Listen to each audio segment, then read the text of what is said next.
এই দুনিয়ার ভোগ বিলাস নিয়ে ব্যস্ত। সুন্দরী গাড়ি চাই, নারী চাই, বাড়ি চাই, বাস। এটা কি আসলে প্রকৃত সুখ দেয়? এটা ক্ষণিকের সুখ। এবং অনেক সময় দেখা যায় এই সুখগুলি যদি বারবার হয় এটাও সুখ থাকে না। ধরুন আপনি সবচেয়ে যে ভালোটা খান, সবচেয়ে যে ভালোটা খান, শ্বশুর বাড়ি গিয়ে যদি ওইটা প্রতিদিন খাওয়াই 3 বেলা, কয়দিন থাকবেন? কইবেন না যে জামুগা, কি হয়েছে, না থাকুন না।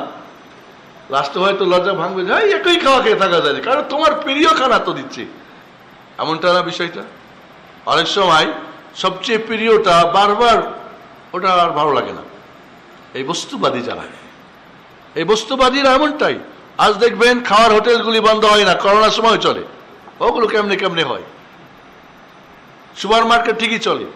খাওয়া পড়া, খাওয়া দাওয়া ফুর্তি করার দল, এরা ভোগবিলাস নিয়ে আছে। এমনও আছে দৈনিক একটা লাগে হোটেলে। আছেন এরকম, শোনেন না গল্প শুনবো? এরা শাহওয়াত নিয়ে ব্যস্ত, এরা মালাজিয়াত নিয়ে ব্যস্ত, এরা দুনিয়া নিয়ে ব্যস্ত। দুনিয়াটাকেই মনে করছে বাস, এই দুনিয়া ব্যাস, খাওয়া দাও ফুর্তি করো, মরে যাও, সালাম দাও, শেষ। আর পরকাল বলে বিশ্বাস করে না। এরকম মানুষের অভাব কমাছে অনেক বেশি। হালাল হারাম বুঝে না, অন্যায় জুলুম বুঝে না, প্রতারণা বুঝে না। যে কোনো পথে, যে কোনো মতে, যে কোনো ভাবে সুখ চায়, এরা শান্তি চায়। এই ধরনের মানুষ অনেক রয়েছে।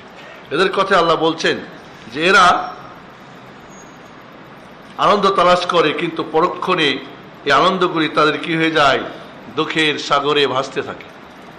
এই দুনিয়ার বস্তুবাদীদের এই সুখটাও কিন্তু দুনিয়াতেই কি হয় না, তাকে সয় না, দুনিয়াতেই কন্টিনিউ হয় না, দুনিয়াতেই সে মৃত্যু পর্যন্ত পায় না। এটা কিন্তু ক্ষণিকের, এই দুনিয়াতেই কন্টিনিউ হয় না। মরার আগে দেখা যায় 10 বছর 20 নেই। অনেক টাকা পয়সার মালিক, অনেক ধন দৌলতের মালিক, শিক্ষা দীক্ষা অনেক করেছে, দুনিয়া অনেক কিছু হয়েছে, কিন্তু এই সুখ তাকে দুনিয়াতেই সুখ করতে পারে। কারণ কে? তার মাল, তার ধন সম্পত্তি তাকে কি করেছে? মাটির মধ্যে নিয়েছে।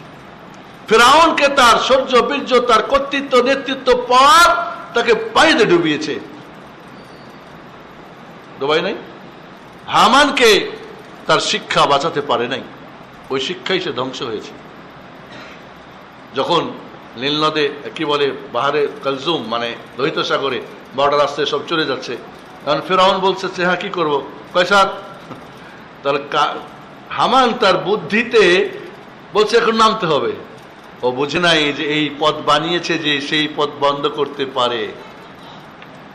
যেই পথ দিয়ে পার করেছেন ওই পথেই তোমারে ডুবাবে, এটুক তার শিক্ষা, প্রধানমন্ত্রীর শিক্ষা তার জ্ঞানে ঢুকে নাই। ফিরআউন কিন্তু বুঝেছে এখানে বুঝি নামলেই মৃত্যু হবে, কারণ ব্যাপারটা তো কেমন মনে হচ্ছে। কিন্তু আল্লাহ রাব্বুল আলামিন আল্লাহ রাব্বুল আলামিন সে একটা বেটা ঘোড়ার মধ্যে ছিল, সে একটা বেটি ঘোড়া পাঠাই দিয়েছে জিবরিলকে দিয়ে।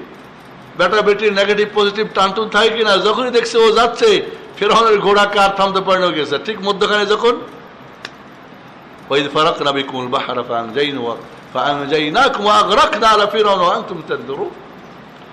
তাহলে এই প্রকার মানুষ কিন্তু এখন অনেক অনেক অনেক অনেক। আমাদের ছেলে মেয়েরা, আমাদের ইয়াং জেনারেশন, আমাদের শিক্ষিত সমাজ আজকে এটাই চাচ্ছে।